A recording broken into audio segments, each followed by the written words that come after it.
IGST को सबसे पहले आईजीएसटी में सब्ट्रैक्ट किया जाता है, यानी कि एडजस्ट किया जाता है। अगर आईजीएसटी नहीं है तो सीजीएसटी में पहले किया जाएगा। सीजीएसटी करने के बाद में अगर अमाउंट बचता है इसमें तो उस अमाउंट को एसजीएसटी में एडजस्ट किया। आज के इस लेक्चर में हम क्वेश्चन नंबर 10 की बात करने वाले हैं। तो हेलो एंड वेलकम बच्चों, आज का अपना ये लेक्चर जीएसटी का लेक्चर नंबर 9 होने वाला है और आज के इस लेक्चर में हम क्वेश्चन नंबर 10 की बात करने वाले हैं। ठीक है, आपके एक्सरसाइज का ये एक इकलौता ऐसा क्वेश्चन है जिसके अंदर आपको दोनों टाइप की सेल देखने को मिलेगी, यानी कि इस वाले क्वेश्चन के अंदर आप इंटर स्टेट सेल और इंट्रा स्टेट सेल दोनों को ही देखने वाले हैं। तो चलिए ज़्यादा टाइम वेस्ट ना करते हुए क्वेश्चन को स्टार्ट करते हैं, देखते हैं कि क्या है इसके अंदर। ठीक है, देखो क्वेश्चन नंबर 10 हमारे पास क्या है, इसको पहले तो रीड करते हैं फिर इसको सॉल्व करते हैं। क्या है, a shopkeeper in Delhi buys an article at the printed price of 24,000 from a wholesaler in Mumbai. ठीक है, दिल्ली का एक शॉपकीपर है, होलसेलर है मुंबई का, उसने क्या किया, वहाँ से एक आर्टिकल को बाय किया है 24,000 रुपीज़ में। ठीक है, the shopkeeper sells the article to a consumer in Delhi at a profit of 15% on the basic cost price. ठीक,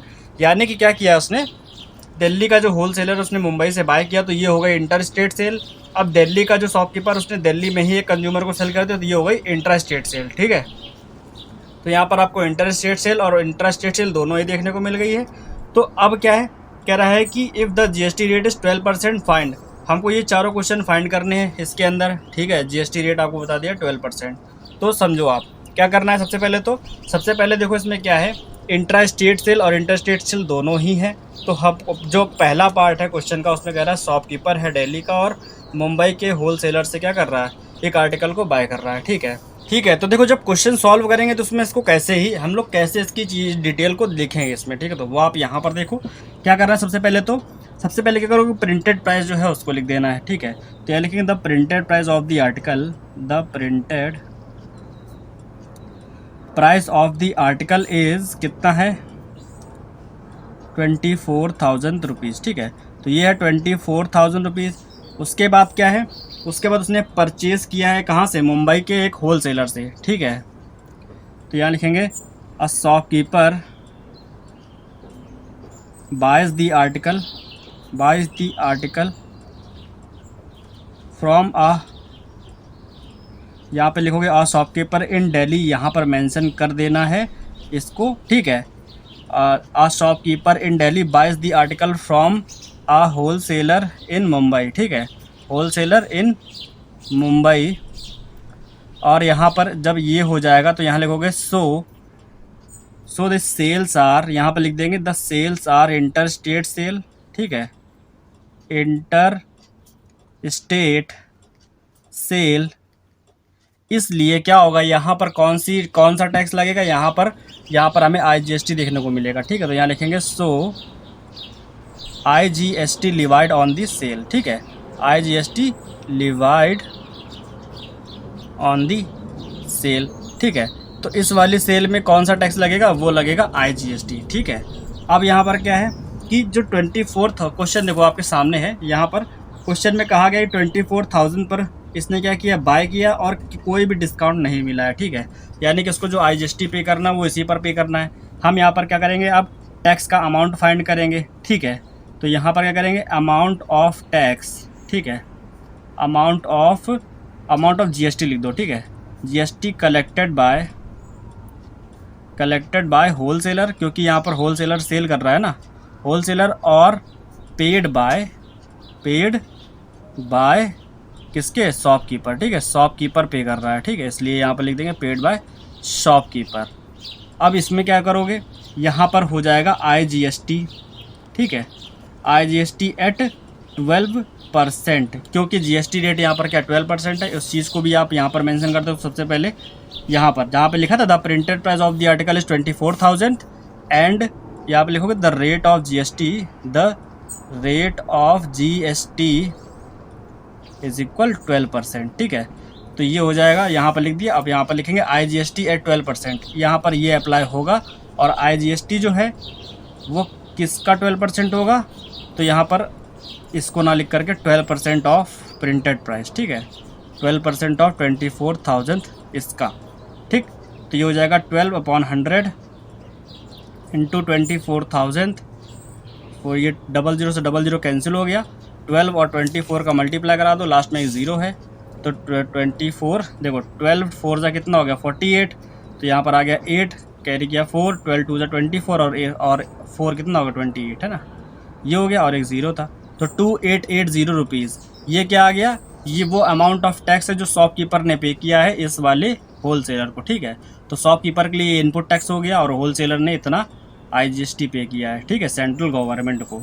तो यहाँ पर हम लिख देंगे input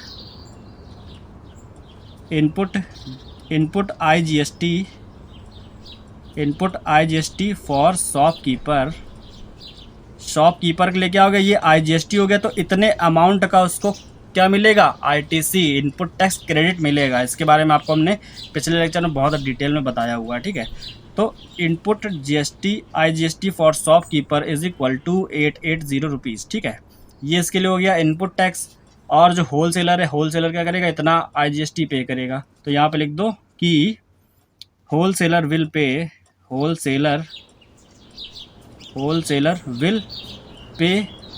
2880 rupees as IGST to the central government, ठीक है, IGST to the central government, ठीक है। इतना आपको यहाँ पर मेंशन करके लिख देना है क्योंकि ये चीज़ आगे काम आएगी, ठीक।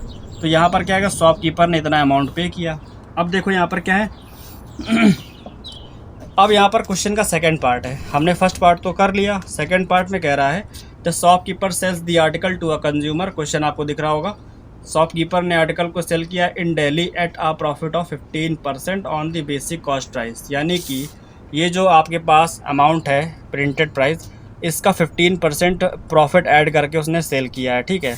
तो कंज्यूमर के लिए सेलिंग प्राइस क्या हो जाएगा, अब उसने सेल जो किया है, the shopkeeper sells the article consumer in Delhi, यहाँ पर लिखा है ना दिल्ली, और शॉपकीपर भी दिल्ली का है और कंज्यूमर भी दिल्ली में ही है, ठीक है। तो यहाँ पर अब कौन सी सेल हो जाएगी, अब यहाँ पर जो सेल होगी वो होगा हमारे पास इंटर स्टेट सेल, ठीक। तो हम सेल्स और GST बाद में निकालेंगे, सबसे पहले हम निकालेंगे वो प्राइस जिस पर वो उसको सेल करने जा रहा है, ठीक है, शॉपकीपर सेल करेगा।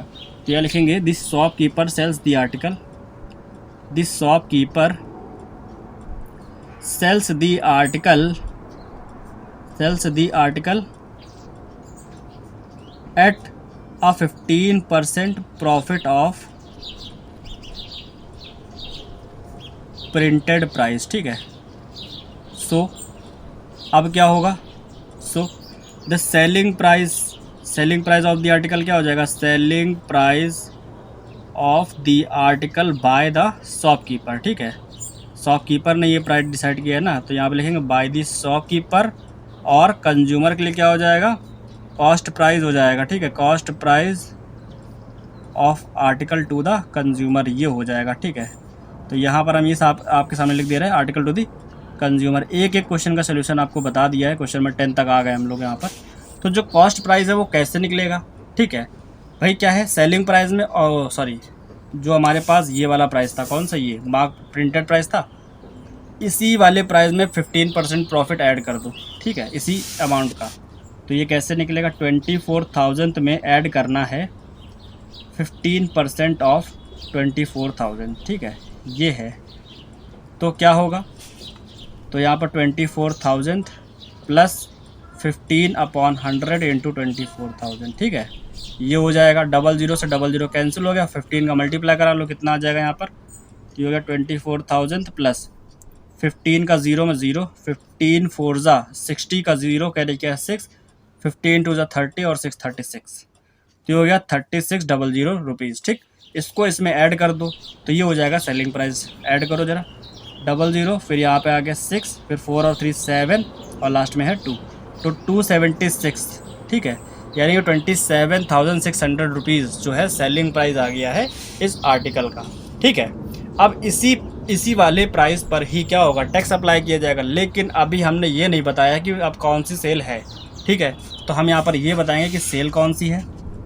यहाँ पर लिखेंगे दिस शॉपकीपर, यहाँ पर इसका साइन लगा लो क्योंकि द शॉपकीपर इन दिल्ली, ठीक है, shopkeeper in Delhi sells the article in article to the consumer in Delhi, ठीक है।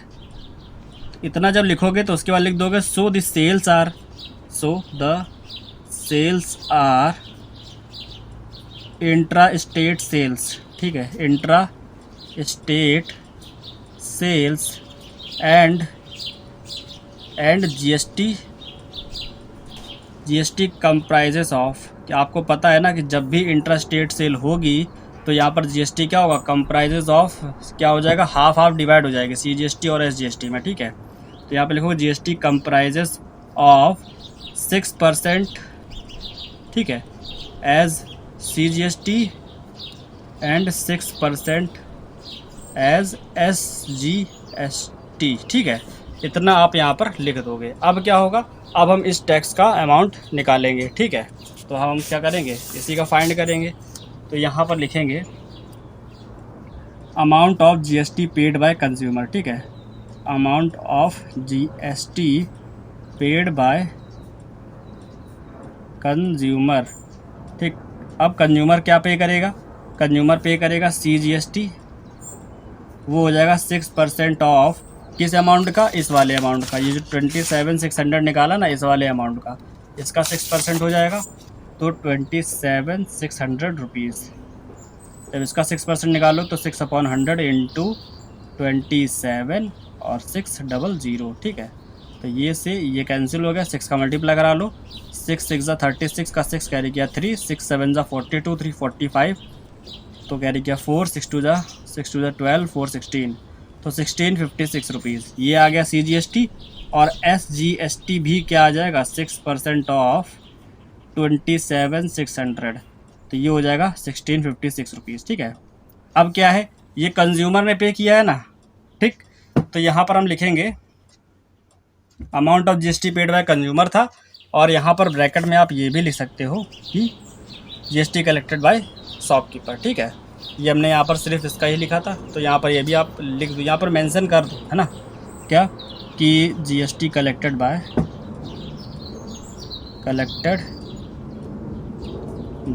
शॉपकीपर, ठीक है। ऐसे लिख दोगे तो ज़्यादा सही लगेगा, है ना। अब क्या हो गया, क्योंकि शॉपकीपर कलेक्ट कर रहा है इसलिए शॉपकीपर के लिए ये क्या हो गया, आउटपुट हो गया। कंज्यूमर ने पे किया तो वो हमारे सामने ही है, ठीक है। तो यहाँ पे लिखेंगे आउटपुट जीएसटी फॉर शॉपकीपर। अब शॉपकीपर के लिए जो आउटपुट जीएसटी है वो क्या हो गया, आउटपुट सीजीएसटी, जो कि हो जाएगा हमारे पास 1656 रुपीज़, और आउटपुट एसजीएसटी जो कि हो जाएगा 1656 रुपीज़, ठीक है। ये दोनों चीज़ें आ गई। अब हमको क्या करना है, सिर्फ कैलकुलेट करना जो जो पूछा गया है। अब देखो यहाँ पर एक आपको ट्विस्ट मिलेगा, क्या कि स्टार्टिंग में आपने देखा तो यहाँ पर सिर्फ और सिर्फ आईजीएसटी था, ठीक है। शॉपकीपर का जो इनपुट आईजीएसटी है वो केवल 2880 रुपीज़ है, और यहाँ पर देखो ये वो अमाउंट है जो उसने एज अ टैक्स पे किया, यानी कि 2880 रुपीज़, ठीक। अब उन्होंने कलेक्ट कितना किया, कलेक्ट किया ये सीजीएसटी और आईजीएसटी दोनों, पे किया था सिर्फ आईजीएसटी और कलेक्ट किया है सीजीएसटी एसजीएसटी, ठीक है। तो क्या होगा, जब हम इसको एडजस्ट करेंगे, यानी कि जब इनपुट टैक्स क्रेडिट का इसमें यूज़ होगा, तब क्या होगा, ये जो आईजीएसटी है ना, इसको पहले एडजस्ट किया जाएगा सीजीएसटी से, उसके बाद अगर अमाउंट बचता है आईजीएसटी में कुछ बचेगा तो इसमें एडजस्ट किया जाएगा। मतलब कहने का ये है कि आईजीएसटी वो अमाउंट है, अब ये जो उसने पे कर दिया था टैक्स, ठीक है, तो इस अमाउंट को वो इन दोनों में से काट करके अलग कर सकता है, यानी कि इसमें से घटा देगा, तो जो अमाउंट बचेगा, ठीक है, उसी अमाउंट को गवर्नमेंट को वो पे करेंगे, ठीक है, एज अ टैक्स। क्योंकि ये वो टैक्स है जो उन्होंने कंज्यूमर से कलेक्ट किया, और उन्होंने ऑलरेडी इतना टैक्स पे कर दिया था, तो जो कलेक्ट किया और जो पे किया था उनको सब्ट्रैक्ट करेंगे, जो बचेगा सिर्फ गवर्नमेंट को वही जाएगा, ठीक है। और बारी बारी से सब्ट्रैक्ट किया जाएगा, पहले सीजीएसटी से सब्ट्रैक्ट किया जाएगा, अगर इसमें कुछ बचेगा तो ठीक, नहीं बचेगा तो बाद में एसजीएसटी से सब्ट्रैक्ट किया जाएगा, अगर इसमें बचेगा तो वो जाएगा एसजीएसटी, यानी कि स्टेट गवर्नमेंट को जाएगा, ठीक है। इतना समझ में आ गया। चलो क्वेश्चन पे आते हैं, देखते हैं क्वेश्चन में क्या गिवन है। क्वेश्चन में देखो कहा गया, पहला है the price inclusive of tax under GST at which the wholesaler bought the article. Question में देखो थोड़ी सी गलती है, यहाँ पर होलसेलर नहीं, यहाँ पर शॉपकीपर होगा, क्योंकि होलसेलर तो सेल किया ना, होलसेलर ने बाय किया हो, ऐसा तो कोई इसमें सिनेरियो आया नहीं अभी तक, ठीक है। ऐसा सिनेरियो कोई दिए ही नहीं है कि जिसमें होलसेलर ने बाय किया हो, तो यहाँ पर होलसेलर की जगह शॉपकीपर कर रहे हैं ना, ठीक है। The price inclusive of tax under GST the shopkeeper bought the article, हमको पहले क्वेश्चन का ये आंसर देना है, ठीक। तो यहाँ पर हम लिखेंगे the price which the shopkeeper pays for the article inclusive of tax. ठीक है, तो यहाँ पे लिख देना इंक्लूसिव ऑफ टैक्स। ठीक, तो इसके लिए क्या करोगे आप, इसके लिए लिखोगे आप कॉस्ट प्राइस। ठीक है, एक सेकंड रुकना। Cost price of the article to the shopkeeper. ठीक है, शॉपकीपर के लिए क्या कॉस्ट प्राइस था, plus GST paid by shopkeeper. ठीक, GST paid by shopkeeper.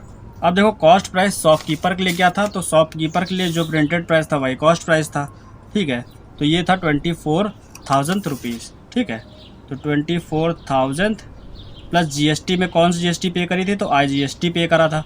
IGST paid by shopkeeper यहाँ पे लिख दोगे आप। ठीक, तो 24,000 रुपीज़ ये हो गया, प्लस आईजीएसटी का अमाउंट क्या था, तो आईजीएसटी का अमाउंट हमारे पास ये है 2880 रुपीज़। ठीक है, तो 2880, इनको ऐड करोगे तो 000, फिर 0 में 8 ऐड करोगे 8, फिर 8। ठीक है, फिर यहाँ पे 426 हो जाएगा, और ये 26,880 रुपीज़। ठीक है, तो इतना अमाउंट है जो कि शॉपकीपर ने पे किया था उस आर्टिकल के लिए। ठीक है, तो ये हमारा आंसर आ गया पहला। तो अब आते हैं सेकंड क्वेश्चन पर। सेकंड क्वेश्चन में क्या है, सेकंड क्वेश्चन में कहा गया the amount which the consumer page. I think आपको दिख रहा होगा, देखो amount which the consumer page for the article. अब कंज्यूमर के लिए निकालना है, सेम यही चीज़ करनी है। ठीक है, करना सेम यही काम है, बस क्या करना है अब कंज्यूमर के लिए। अभी तक इसके लिए तो शॉपकीपर के लिए, अब कंज्यूमर के लिए। ठीक है, तो सेकंड क्वेश्चन में क्या है, the price which the shopkeeper page था ना ऊपर वाले में, तो यहाँ पर क्या कर दोगे कंज्यूमर लिख दोगे बस। ठीक है, the price which the consumer page for the article. ठीक है, अब कंज्यूमर जो पे करेगा ना वो टैक्स को इंक्लूड करके ही पे करेगा। ठीक है, तो यहाँ पे लिख दोगे इंक्लूसिव ऑफ टैक्स लिख दोगे तो भी कोई दिक्कत नहीं है, इंक्लूसिव ऑफ टैक्स, क्योंकि क्वेश्चन में ये नहीं बोला गया है ना। तो यहाँ पर क्या हो जाएगा, अब यहाँ पर हो जाएगा कॉस्ट प्राइस कंज्यूमर के लिए क्या था, तो cost price of the article to the consumer. ठीक है, plus GST paid by consumer, ये आपको लिखना है to the consumer, plus GST paid by consumer. अब कंज्यूमर के लिए जो कॉस्ट प्राइस था ना वो क्या था, तो वो हम लोगों ने फाइंड किया था लास्ट में। ये है यहाँ पे है ना 27,600 रुपीज़, तो ये था कॉस्ट प्राइस किसके लिए, कंज्यूमर के लिए। तो यहाँ पर आप लिख दोगे क्या कि 27,600 रुपीज़ ये हो गया क्या कॉस्ट प्राइस, प्लस जीएसटी में उसने कौन कौन सा जीएसटी पे किया है, CGST paid by consumer plus SGST paid by consumer. ठीक है, ये आपको बताना है। तो यहाँ पे लिख दोगे सीजीएसटी और एसजीएसटी पेड बाय कंज्यूमर। ठीक है, तो यहाँ पर ये हो गया इतना, प्लस सीजीएसटी कितना है, सीजीएसटी हम लोगों ने यहाँ पे फाइंड किया है, सीजीएसटी यहाँ पर है 1656। ठीक है, दोनों चीज़ें यहाँ पर दोनों चीज़ें लिख दो और सबको ऐड कर दो, 1656 प्लस 1656। तो पहले तो 27,600 को अलग करो, प्लस इन दोनों को ऐड करो, 6 6 12 2 कैरी किया 1, 5 5 10 और 1 11 का 1 कैरी किया 1, 6 6 12 1 13 3 कैरी किया 1, 1 1 2 1 3, तो 33 12 इतना आ गया, 3312। ठीक है, अब इसको इसमें ऐड करो तो 0 और 2 हो गया 2, 0 और 1 हो गया 1, 6 और 3 हो गया 9, 7 और 3 हो गया 10 का 0 कैरी किया 1, और ये 2 और 1 3, तो 3912 रुपीज़ इतना रुपये आ गया जो कि कंज्यूमर ने पे किया है इस आर्टिकल के लिए। ठीक है, तो ये वो अमाउंट है जो कंज्यूमर ने पे करा है आर्टिकल के लिए। अब हम बात करेंगे इसकी, यहाँ पर क्वेश्चन नंबर 3 है, the amount of tax under GST received by the state government of Delhi. I think आपको दिख रहा होगा, देखो question number 3, amount of tax under GST received by the state government of Delhi. State government of Delhi से कौन belong कर रहा है, शॉपकीपर, तो शॉपकीपर पे करेगा ना, तो शॉपकीपर के लिए दिल्ली जो है वो इस केस में क्या है, शॉपकीपर के लिए दिल्ली जो है इस केस में वो उसके लिए स्टेट गवर्नमेंट है। ठीक है, तो शॉपकीपर ने दिल्ली गवर्नमेंट को कितना अमाउंट पे किया एज अ टैक्स, वो हम कैसे निकालेंगे, इनपुट टैक्स क्रेडिट का यूज़ करके। ठीक है, तो यहाँ पर देखो अब हम वही करने जा रहे हैं। ठीक है, अब देखो यहाँ पर क्या लिखेंगे हम यहाँ पर लिखेंगे यही चीज़ जो पूछा गया है, question number 3, the amount of tax. ठीक है, अब यहाँ पर गवर्नमेंट ने कहा है amount of tax received by the state government. State government से तो सिर्फ शॉपकीपर ही पे करेगा, तो यहाँ पर लिखेंगे amount of tax under GST received by the state government of Delhi. ठीक है, स्टेट गवर्नमेंट और दिल्ली को ब्रैकेट में लिख देना। ठीक है, ये हो गया। अब देखो क्योंकि जो शॉपकीपर है, ठीक है, उसने आईजीएसटी पे किया था 2880 रुपीज़, और उसने कलेक्ट किया है दो चीज़ें, सीजीएसटी और एसजीएसटी। तो आईजीएसटी को हम सबसे पहले क्या करेंगे, आईजीएसटी का जो ये अमाउंट है, ठीक है, सीजीएसटी के इस अमाउंट से एडजस्ट करेंगे। ठीक है, तो यहाँ पर लिखेंगे फर्स्ट सेट ऑफ, ठीक है, क्या लिखेंगे, first set of input IGST. ठीक है, कितने अमाउंट का, यहाँ पर आपको सीजीएसटी कितना दिख रहा है, 1656 दिख रहा है, तो यहाँ पर इतना ही लिखोगे। सीजीएसटी से कर रहे हैं ना एडजस्ट, तो 1656 rupees of input IGST against, किसके अगेंस्ट में कर रहे हो, अगेंस्ट इसी अमाउंट के सीजीएसटी से, है ना, against 1656 rupees of output CGST लिखोगे। क्या लिखोगे, आउटपुट सीजीएसटी, इनपुट आउटपुट होता है ना, तो ये लिखोगे आउटपुट सीजीएसटी। ठीक है, सो द बैलेंस, यहाँ पर बैलेंस अमाउंट क्या बचेगा, balance amount of input IGST. तो इनपुट आईजीएसटी का जो अमाउंट है अब कितना बचा, तो इनपुट आईजीएसटी का जो टोटल अमाउंट था वो हमारे पास कितना था, वो हमारे पास था 2880 रुपीज़। तो हमने क्या किया, 2880 में से 1656 को ही सब क्या किया है, एडजस्ट किया है ना, तो इसीलिए हमने यहाँ पर लिखा था। तो जो बैलेंस अमाउंट बचेगा वो क्या होगा, इसको सब्ट्रैक्ट करके निकालो। देखो ये 10 में से 6 गया तो कितना बचेगा, यहाँ पर बचेगा 4, 7 है, 7 में से 5 गया 2 आया, फिर 8 में से 6 गया फिर 2 है, 2 में से 1 गया 1, तो 1224 रुपीज़ इतना अमाउंट बचा है। ये बैलेंस अमाउंट है आईजीएसटी का। ठीक है, अब इस बचे हुए अमाउंट को हम क्या करेंगे, क्योंकि देखो हमारे पास जो 1656 रुपीज़ ऑफ सीजीएसटी था ये पूरा ही सब्ट्रैक्ट हो गया ना आईजीएसटी में, देखो ये पूरा ही ख़त्म हो गया। उसके अलावा हमारे पास आईजीएसटी में एक्स्ट्रा बच रहा है, तो ये जो बच रहा है इसको हम एडजस्ट करेंगे किसके साथ, एसजीएसटी के साथ। ठीक है, तो यहाँ पर लिखेंगे, यहाँ पर क्या लिखेंगे, सो अब क्या करेंगे, देखो सबसे पहले तो ये आपका क्लियर है ना कि हमने 1656 रुपीज़ जो है आउटपुट जीएसटी का एडजस्ट कर दिया है सीजीएसटी का आईजीएसटी में। अब बच रहा है क्या, आउटपुट एसजीएसटी। इसमें अगर कोई डाउट हो तो अभी बता दो, फिर हम इसके आगे बढ़ते हैं। ठीक है, आउटपुट एसजीएसटी जो है 1656, क्योंकि ये ज़्यादा है और ये कम है। ठीक है, तो हमारे पास अब एसजीएसटी में जो अमाउंट बचेगा वही अमाउंट दिल्ली गवर्नमेंट को दिया जाएगा। ठीक है, इतना समझ में आ गया। अब इस चीज़ को लिखना कैसे वो हम आपको बताने जा रहे हैं। ठीक है, तो देखो जरा यहाँ पर क्या करोगे, तब बैलेंस अमाउंट ऑफ है ये तो हो गया। पहले हमने क्या लिखा था, दी फर्स्ट सेट, यहाँ पर सेट है, first set of 1656 rupees of input IGST against 1656 rupees of output CGST. ठीक है, इतना होने के बाद अब यहाँ लिखेंगे then set of the balance,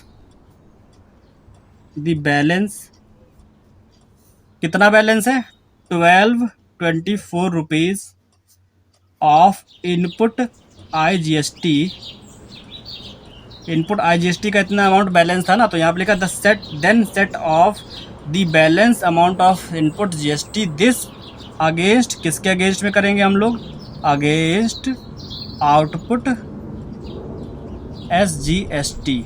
जब ये करोगे, यहाँ पर एसजीएसटी का हमने अमाउंट इसलिए नहीं लिखा क्योंकि एसजीएसटी का जो टोटल अमाउंट है वही लिखा जाएगा। ठीक है, तो यहाँ पर क्या लिखा, अगेंस्ट आउटपुट एसजीएसटी। इसका मतलब है अभी हमने आपको बताया क्योंकि ये अमाउंट है कम और एसजीएसटी जो है वहाँ पर ज़्यादा है, तो यानी कि इसका मतलब है कि एसजीएसटी में कुछ ना कुछ बचेगा। तो क्या करेंगे, यहाँ लिखेंगे इसलिए सिंस अब क्या होगा, अब हमारे पास एसजीएसटी जो है वो स्टेट गवर्नमेंट को जो बचेगा वो पे किया। तो यहाँ लिखेंगे since SGST paid by the shopkeeper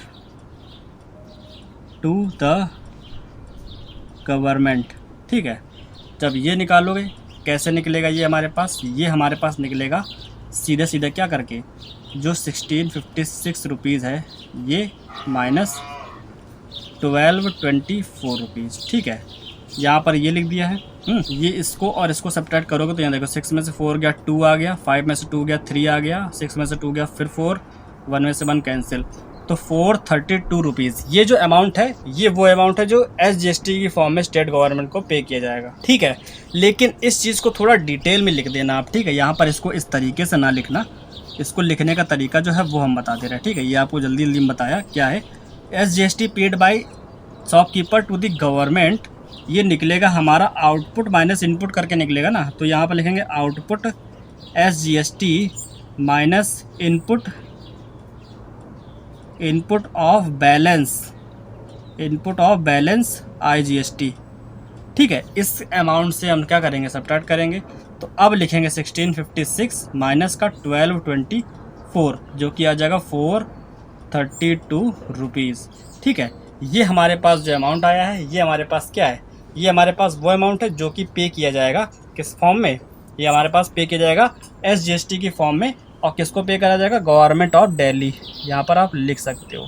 ठीक है, मेंशन करना चाहो तो कर सकते हो, उससे आपका क्या है कि थोड़ा अच्छा ही हो जाएगा। ठीक है, अब क्या करेंगे, जो नेट टैक्स है वो क्या होगा यहाँ पर, तो यहाँ पर क्या करोगे, यहाँ पर इसका साइन बनाओगे और लिखोगे नेट टैक्स। देखो यहाँ पर ये चीज़ पूछी नहीं गई है, यहाँ तक ही पूछा गया, लेकिन आप एक्स्ट्रा में ये चीज़ बता सकते हो कि जो नेट टैक्स है under GST paid by shopkeeper to the government. ठीक है, paid by shopkeeper to the government. ठीक है, उसमें क्या हो जाएगा, हम लोग को दोनों टैक्स बताने हैं कि सेंट्रल गवर्नमेंट को कितना दिया और स्टेट गवर्नमेंट को कितना दिया। तो यहाँ पर लिख दोगे CGST पेड बाय शॉपकीपर ने CGST कितना पे किया, तो वो है यहाँ पर 0 रुपीज़। 0 रुपीज़ क्यों है, क्योंकि CGST का जो पूरा अमाउंट था ये 1656, ये पूरा का पूरा ही IGST में एडजस्ट हो गया था। ठीक है, इसलिए यहाँ पर 0 रुपीज़ है। और SGST क्या हो जाएगा, SGST पेड बाय शॉपकीपर, ये हमारे पास हो जाएगा ये 432 रुपीज़। ठीक है, इतना अमाउंट हमारे पास आ जाएगा। यहाँ पर आप लिख सकते हो tax paid to Delhi government is 432 rupees. ठीक, यहाँ पर आप इसको मेंशन करके लिख सकते हो tax paid to Delhi government is equal 432 rupees. ठीक है, इसको मेंशन करने का काफ़ी तरीके बता दिए हैं, आप जिनमें से चाहो ये पूरा ही आप लिख सकते हो, same as it is as वैसे ही यहाँ पर इसको उठा के लिख देना, कोई दिक्कत नहीं है, ये आपके पास पूरा सोल्यूशन है। क्वेश्चन नंबर 3 था ये। ठीक है, क्वेश्चन नंबर 10 का 3rd पार्ट था ये, जिसको हमने अभी सॉल्व करके आपको बताया है। ठीक है, तो मेरे ख्याल से आपको ये समझ में आया होगा। अगर नहीं समझ में, देखो यही सबसे मेन चीज़ थी जो क्वेश्चन नंबर 10 में इंपॉर्टेंट अलग था सभी क्वेश्चन से। ठीक है, बाकी कुछ नहीं था। क्या था, amount of tax under GST received by the state government, ये पूछा गया था। और इसमें दिक्कत क्या थी कि उसने रिसीव किया था IGST और पे किया था IGST और रिसीव किया था CGST और SGST, किसने, शॉपकीपर ने। ठीक, तो बस उसी के अंदर हम लोगों ने क्या किया, यहाँ पर देखो IGST का जो अमाउंट था वो 2880 रुपीज़ था और CGST कितना था 1656। ठीक है, ये था हमारे पास CGST और SGST जो था वो भी इतना ही था 1656। ठीक है, तो एडजस्ट करने का मतलब क्या होता है कि अगर मान लो इन्होंने क्या किया था, IGST मतलब क्या था कि इंटर स्टेट सेल करी थी, तो इनके पास था IGST। अगर रिसीव करने वाले टैक्स में से कहीं पर IGST होता, कुछ भी अमाउंट होता, भले ही वो कितना भी अमाउंट होता, मान लो हम यहाँ पर 32 रुपीज़ मान लें ना, कि अगर जब उन्होंने टैक्स रिसीव किया तो यहाँ पर ये IGST है, ये CGST है, ये SGST है, और यहाँ पर IGST कितना इन्होंने पे किया था 2880 रुपीज़। ठीक है, तो इसका मतलब क्या है कि इतने अमाउंट का इनको इनपुट टैक्स क्रेडिट मिलेगा, यानी कि बाद में जो मिलने वाला टैक्स है उसमें से ये इसको घटा सकते हैं। लेकिन अब कहोगे कि इसमें से क्यों घटाया, इसमें से क्यों घटाया, तो GST रूल के अकॉर्डिंग IGST को सबसे पहले IGST में सब्ट्रैक्ट किया जाता है, यानी कि एडजस्ट किया जाता है। अगर IGST नहीं है तो CGST में पहले किया जाएगा। CGST करने के बाद में अगर अमाउंट बचता है इसमें, तो उस अमाउंट को SGST में एडजस्ट किया जाएगा। ठीक है, ये है इसका मेथड, इस तरीके से ये किया जाता है। ओके, यही हमने आपको अभी अभी करके बताया जो कि यहाँ पर है। ठीक, तो ये था क्वेश्चन नंबर 3। अब क्वेश्चन नंबर 4 देख लेते हैं कि क्या है। ठीक है, इसी के अंदर क्वेश्चन नंबर 4 है, उसको भी देख लो, फिर हमारा क्वेश्चन नंबर 10 जो है खत्म हो जाएगा। काफ़ी लेंथी क्वेश्चन हो गया ये। The amount of tax under GST received by the central government, ये बताना है सेंट्रल गवर्नमेंट ने कितना टैक्स रिसीव किया। सेंट्रल गवर्नमेंट को 2 लोगों ने टैक्स पे किया है, मतलब अगर लिखोगे तो 2 ही लोग के लिए लिखोगे ना, होलसेलर और शॉपकीपर के लिए। तो यहाँ पर लिखोगे the amount of tax under GST कौन रिसीव कर, received by the central government. ठीक है, received by the central government.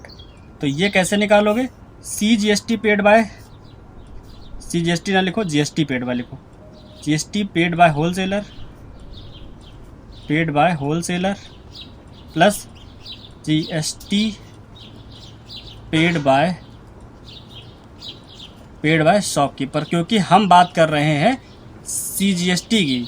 Central government ने जो पे किया था CGST पे किया जाता है, होलसेलर ने जो पे किया था वो क्या था, वो था IGST पेड बाय होलसेलर लिख देंगे यहाँ पर। होलसेलर ने जो GST की फॉर्म में पे किया था वो क्या था, IGST था। और अगर शॉपकीपर पे करता तो क्या पे करता, CGST, तो CGST पेड बाय शॉपकीपर।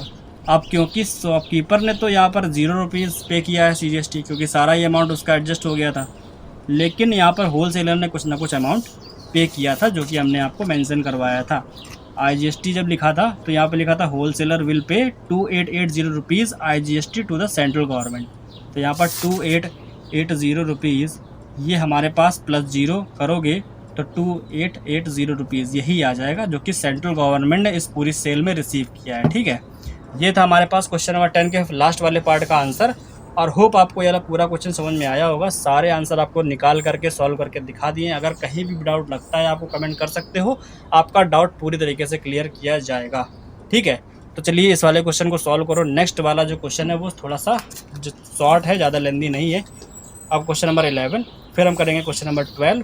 तो नेक्स्ट पार्ट में ये दोनों ही खत्म कर देंगे ताकि आपकी एक्सरसाइज जो है वो खत्म हो जाए। ठीक है, काफ़ी लेंदी हो गया है, लेकिन क्वेश्चन इसके लेंदी हैं तो लेंदी इसलिए हुआ है ये। ठीक है, चलिए मिलते हैं नेक्स्ट लेक्चर में नए क्वेश्चन के साथ में। तब तक के लिए गुड बाय, टेक केयर, मौज करो, पढ़ते रहो। जय हिंद, जय भारत।